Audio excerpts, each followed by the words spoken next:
This evening, women and youth had the opportunity to get answers to issues of concern to them. So it is my pleasure to ask Mr. Murphy David, member of the Guyana National Youth Council, followed by Dr. Dawn Stewart, convener of the Guyana Women Roundtable, to share the background to this evening's Candidate Issue Forum. The Guyana National Youth Council, an organization headed mainly by youths, and in a nutshell, the collective voice of all youths. The council advocates for youth rights at all levels. It is created by youths for all youths. We are proud to say that the council have been getting tremendous support from NGOs, private entities, individuals, and other organizations, which includes Blue Caps, Habitat for Humanity Guyana, Morondoi Incorporated, SASAD, Splash, the Guyana Responsible Parenthood Association, the Guyanese Women Roundtable, University of Guyana Students Association, Youth Movement, Youth Media, among others. The council started the Vote Like a Boss campaign to remind youths of their rights and to have a say in determining the future and who leads us all. With a focus on youth education and why it is important that youth exercise their rights to an opinion as we gear up for the 2015 national and regional elections. This issue forum is one of many tools by GWR to involve the women of Guyana in the process of civil engagement. It also gives the women the opportunity to have a first-hand discussion with the candidates of the 2015 election cycle themselves on the issues that you have said to us are extremely important to you. Therefore, I welcome you all and look forward to a fruitful exchange of information which will assist you in making informed decisions during this election process. I thank you. As we move on in the program, I'd like to introduce to you the person who will be taking us through tonight's proceedings. He is Mr. Durwin Humphrey, is the Project Operations Manager at Morondoi Incorporated. He received his BA in International Relations as well as a post-grad diploma in Development Studies from the University of Guyana. He recently completed his MBA and he's also studied project leadership at Cornell University. He has extensive experience in professional training, particularly for volunteers, staff, and youth. He has participated in the 2013 and 2015 International Debate Best Practices Symposia in Washington, organized by the National Democratic Institute and the Commission on Presidential Debates, and represents Guyana on the Caribbean Regional Network for Debates. So please give a round of applause to the man who is, I'll hand the proceedings to, Mr. Durwin Humphrey. Over to you, Durwin. Tonight's forum is obviously not a debate, so the rules will differ slightly from a debate. This forum will more closely resemble a town hall format with the candidates seated. Questions will be asked by the moderator, yours truly, as well as members of the audience when invited. Please note that members of the audience will be randomly invited to ask questions and have not been pre-selected. Please note that members of the audience will be given a chance to ask questions at 2 microphones specifically placed. The microphone to the center in the aisle will be used for those who have questions on women's issues. The microphone to my left will be used for those who have questions on youth issues. Issues tonight will focus specifically in these 2 areas. In many cases, these issues will overlap. Members of the audience, you're encouraged to make your questions very brief and to the point. Now here are the rules. All mobile phones should either be switched off or placed on silent at this time. Each question will last a total of 3 minutes. 1 minute maximum to ask the question, and 2 minutes maximum for each candidate to answer. Please note that if candidates wish to share responses to the questions, this is welcome. However, the same time limit applies. Now, if I'm to ask a follow-up question, you have a maximum of 1 minute to respond. The time limit you will be given shortly for your opening statements will be a maximum of 3 minutes. Let me pause to explain what this highly technical piece of device that you see on the stage tonight is. This actually is very simple. It's a 3-light system, not exactly technical, but very effective. The 3 lights will guide our timing tonight. The red light, let me start with the green. The green light will illuminate when the candidate begins his or her response. The yellow light will illuminate when there's 30 seconds remaining. And the red light will illuminate when your time has concluded. Candidates will make closing statements for a maximum of 2 minutes each. Please note, ladies and gentlemen, that questions must pertain to issues. All candidates will be given an opportunity to respond. Questions have been vetted by an impartial team and have not been shared with the candidates beforehand. Duplicate or related questions have been combined. There will be no insulting, condescending, or insidious comments or questions by members of the audience. If this occurs, we will unfortunately ask you to leave. The audience will be asked to respectfully refrain from excessive exuberance, and that includes clapping, excessive clapping, cheering, booing, jeering, etc., for or against the candidate. The moderator's ruling is final in the distribution of questions. Now, these are the 5 areas that we will focus on tonight. And these areas were jointly chosen by the 2 organizations involved today: teenage pregnancy, job creation, healthcare reform, education reform, and violence against women and youth. Now, candidates, you are strongly encouraged to be as specific as possible when answering the questions. Now that we've gotten that out of the way, the candidates here tonight represent the APNU-AFC coalition. Ladies and gentlemen, please welcome once again the presidential candidate of APNU-AFC, Brigadier David Granger. Good evening, ladies and gentlemen. Mr. Moderator, thank you for your introduction and announcing the brevity of my presentation. I'd like to congratulate the Guyana Women's Roundtable and the GNYC on mounting this very important event this evening. To be realistic, in examining women and youth issues, we need to look at several factors before we deal with the agenda which has been announced. To my mind, the most important is poverty. And without dealing with the question of poverty, we will not be able to realistically deal with some of the other issues which have been mentioned. I had the experience a few months ago of meeting in Maikoni a young mother of 14. She wasn't 14 years old. She had 14 children. And she could not afford to send them to school.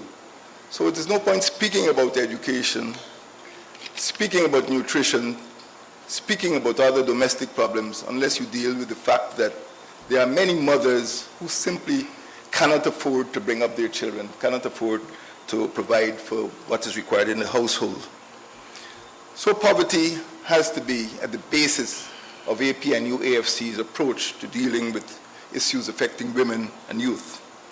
The second issue is the lights going. The second issue is the issue of education. We have in this country, after 23 years of PPP government, about 600 dropouts every year from our primary and secondary schools. This is unsustainable. It means that many of the children who drop out of school cannot read, write, count, or spell properly. and it makes them unsuitable for future employment. And this creates, of course, a problem for job seeking. And of course, the next issue that I'd like to deal with is the fact that women and young people who are not properly educated or fully educated end up with the worst jobs. They're menial, they're the lowest paying, perhaps the hardest working, and perhaps the most difficult to get. So unemployment is chronic and endemic among school dropouts in all 10 regions of the country. And many women suffer most. Many of them are being sucked into positions as security guards, cleaners, domestics, and other low-paying jobs. The next issue I'd like to examine in dealing with youth and young and women is, of course, the problem of the cost of living. The taxation regime in this country is oppressive, particularly to single parents, to women who have to run households. And there's the red light. And when we come to deal with health, of course, we know the problems of maternal mortality, we know the problems of domestic violence, which impact most heavily on women and young girls. All of us must be astonished, disappointed, outraged to hear about another young woman's body being dragged up on the foreshore. And it means that this is not a health issue, this is a criminal issue, a security issue. So these are some of the concerns that I feel impact most on women and young people in Guyana. And unless we deal with them, unless we have a government after the 11th of May which deals with these issues, we will continue to have the type of society we have now, a very unsafe society, a very unhappy society, where many young people choose to commit suicide rather than face the future. Thank you. Mrs. Hughes, if you prepared a statement, if so, please proceed to the microphone. The position of women in our country is very important to my party, so I will take up the challenge. Our presidential candidate has given you an idea of some of the areas of concern, and I think what I can do is probably share with you some of the plans and the things that we would like to implement should we be elected into government. In the area of economic empowerment, we started off hearing about poverty, but to the alliance, to the coalition, economic empowerment is something that we need to do. And therefore, one of the things we want to focus on is putting in place an increase in tax credits for employers, and also for employers that can be encouraged to provide daycare facilities. So when it comes to the tax system, we're saying that, look, for large employers, we want to be able to put a facility where a woman does not have to worry about the care of her children. We've done some research, and it shows that a lot of women actually at 3 o'clock are trying to work out how they're moving from their job to sneak out, to collect children, to drop them at a friend, an uncle, a cousin, or a grandparent. So facilitating and encouraging tax credits for the establishment of daycare facilities, and also tax credits for employers, for individuals that are working with you, that you can get a rebate for the women that are employed with you. One of the areas we also want to look at is increasing microcredit financing. That is extremely important. We still have a very archaic banking facility. And I know that because just a couple of months ago, I went to the bank to borrow a very small amount of money. And it literally took me 3 months of providing all kinds of information, everything you could possibly imagine, just to get a loan. So our banking system is still not friendly enough and supportive enough to women. We want to remember that women in research data all across the world, it shows that women, when they borrow money for their own businesses, for enterprise, they have the highest repayment schedules. So we want to encourage. This is where we think that the diplomatic community, in terms of international organizations that can help to finance, and also locally putting more things in place at our banks. A very important area is the area of domestic violence. And it's sad that within the last couple of months, years I should say, very little has been done. We want to implement what you would call almost like a special victims unit at the police stations. We want to make sure that when a woman goes to report an incident of domestic violence, and also when she has been raped or any kind of situation of violence, there's a special unit funded with the requisite social workers, psychologists that can deal with the situation and can provide some solution. And I see the red light is on, so I must stop here. What I will do is ask one person with a youth question, one person with a question about women's issues to take the microphone at this time. One person each. And I will begin with a question, and we will each alternate those questions. So I will ask the first question. Now, let me just let the audience know that these questions were received via email, the email address that was largely published in the press. And we've received quite a few questions. And as I said, we have merged those that were duplicate. Our first question says, "Good day, sir," and I'd like to say, "Madam. I live in the Cummingsburg area. We have lots of problems when the rain falls. We have 3 schools in the area, and one is in Thomas Street, very close to Church Street. What can we do about flooding in our city, especially to avoid children missing school, and also to ensure that the area is kept clean? Thanks, and I want to make my vote count for my area." What can we do? We need to elect a government which will hold local government elections.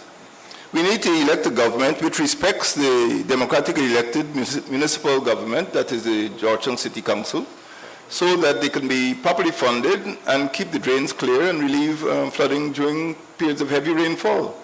We need to elect a government which respects local democracy and does not obstruct the work of municipal and neighborhood councils. Throughout Guyana, we've had the present government uprooting democratically elected neighborhood democratic councils. So the problem of flooding is not a Georgetown problem. It's not a Cummingsburg problem. On the very day, I think last November when we had flooding in Georgetown, I was in Anna Regina, and Anna Regina market was being flooded. The Minister of Local Government was blaming the Mayor of Georgetown. I wonder how far the Mayor of Georgetown could extend his reach to flood Anna Regina market as well. There is a local government problem in this country, and it will not be solved until the PPP is removed. Good evening, prospective presidential waiting in the aspect of the leader of the AFC coalition and Ms. Cathy Hughes, representative of the AFC. My name is Mr. Arnold Christiani. I'm an ex-captain of the Guyana Joint Services back in the 70s and 80s. And I've seen the excellence of people learning to cohabit and working in easy inconsistency, which is a British policy that I learned as I studied human relations back in those years. I was the quartermaster of the Guyana National Service, an organization that focused all its resources on the youths. The question, therefore, concerned with any aspect of neglect or inefficiency or combative behavior among women in relation to domestic violence or any other form of social unrest has got to do with how we bring about people to cohabit in a meaningful and positive way. So I would want to hear from both candidates what kind of program specifically or organization is intent to bring about that realization. You want me to talk about cohabiting, huh? We have to look at the degeneration of political culture in our country. We have to look at the quality of education that children receive, building up values. Education is not just about reading and writing, it's also about the inculcation of values. And in our co-educational school system, we have to encourage respect and, well, self-esteem on the one hand, and also respect between boys and girls. And I think this is the basis of educating young people in family life. And the second thing, of course, is the existing families. Some people come from households which are themselves abusive. And I've spoken with many persons in the education system who report about instances of incest involving stepfathers or fathers. They report on other, what I would call, aberrations. And if we are to deal with the question that you raised, the question of neglect and inefficiency, it is partly, of course, the responsibility of families and households, but I would say that in the churches, in the masjids, in the mandirs, and also in the education system, we need to inculcate those values. So once they're absent from the education system, once they're absent from the social system, once there are no institutions which reinforce the self-esteem of young women and the education of boys, we're going to find these problems when they are ready to lead families themselves. So I hope that answers your question, but I would go back to the education system and I'd ensure that the values are inculcated at primary and secondary level, especially when young men and women start to play mommy and daddy. That's when you need to ensure that the values of respect are taught to our young people. I really would only like to add to the importance of putting it within the curriculum of the schools. And I know in my day, I don't want to date myself, but we certainly had things like moral education, and some of that is missing in schools today. So we have a challenge in that so many of in terms of our family structure, it keeps changing. We have a lot more single parent households, women heading households, and some of the support that should be there in terms of family values, we tend not to be instilling in the next generation. So I would like to see in the education system a more formal introduction of family values and the principles that will deal with this issue. Given the current state of roads and other infrastructure in Guyana, how would you ensure taxpayers' dollars are wisely invested and high-quality work is delivered every time to the people of Guyana? And both parties, both APNU and AFC, have advocated and struggled for Public Procurement Commission. We intend to strengthen the public service apparatus to enable it to inspect projects which are executed. We all know about the danger of election roads. They're built 1 month before the elections and they disappear 1 month after the elections. And we feel that the road infrastructure can continue to remain part of private enterprise, but they must be held to certain standards, certain engineering standards and inspections. And if people don't produce products or infrastructure of a certain standard, they won't be paid. So that's what we're about. We're about public procurement, transparent procurement, and for the provision of services, and ensuring that there is proper inspection before things are signed off, or we won't end up with things like the fiber optic cable. Okay, so one of the things that I think we will be much better at doing is establishing the priorities when it comes to the building of roads and infrastructure in Guyana. And many of you would know, if I asked you if you were ever in a traffic jam from the exit of the airport to just about 5 minutes drive to where there's that Indi Bihari sign. You know what I'm talking about? Right. Have any of you ever had a traffic jam from there? It's literally not more than, I would say, 600, maybe a mile and a half. We have spent 800 million of your taxpayers' dollars, of our money was spent making the exit of the airport just 2 miles down the road a four-lane highway. Now that is totally ridiculous, because if you look at the number of planes that land and the fact that most of us have never ever experienced a traffic jam in that area, why would you spend $800 million And what is interesting is the next time you go to the airport, you will notice that it is still under construction. It's half completed. Those are the kinds of wastage that we will not tolerate. Repeat with me, please. The voter's pledge card, and let's do this together. I am voting to get action on ending violence against women, education reform, ending teenage pregnancy, healthcare system reform, creating jobs. I therefore pledge to educate myself to the best of my ability on the issue concerning my community, region, and country. I pledge to vote on May 11, 2015, to advocate for peaceful, non-violent elections, to advocate for harmony and inclusiveness, to take 4 persons, let's say 4+ persons with me to vote, to share voting pledges with all my friends and family through all resources available to me. Yes, I pledge to vote on issues, not race, for the betterment of my country, Guyana. Give yourselves a round of applause. Great, so now we have Dr. Short, who will do the presentation of the candidate's pledge. We will now have the presentation of the candidate's pledge to Brigadier David Granger, the presidential candidate of the coalition. And let's just tell you what's on the pledge card. The pledge card says, my pledge to the women and youth of Guyana when elected within the first 6 months is to address the educational system by creating a clear vision, leadership, high standards, and commitment to equity, which must affect teaching and learning in the classroom and involving all stakeholders.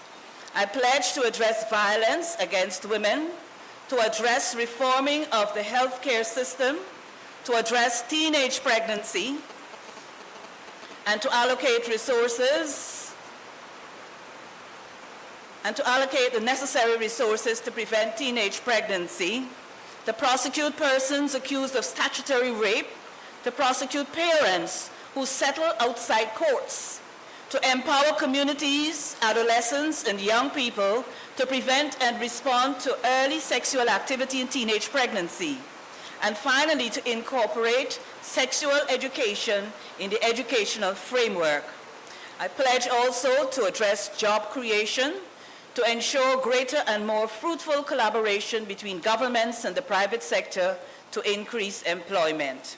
And the candidate election pledge card says, yes, I pledge to work diligently to ensure I meet standards expected of me on issues listed for the betterment of our country, Guyana.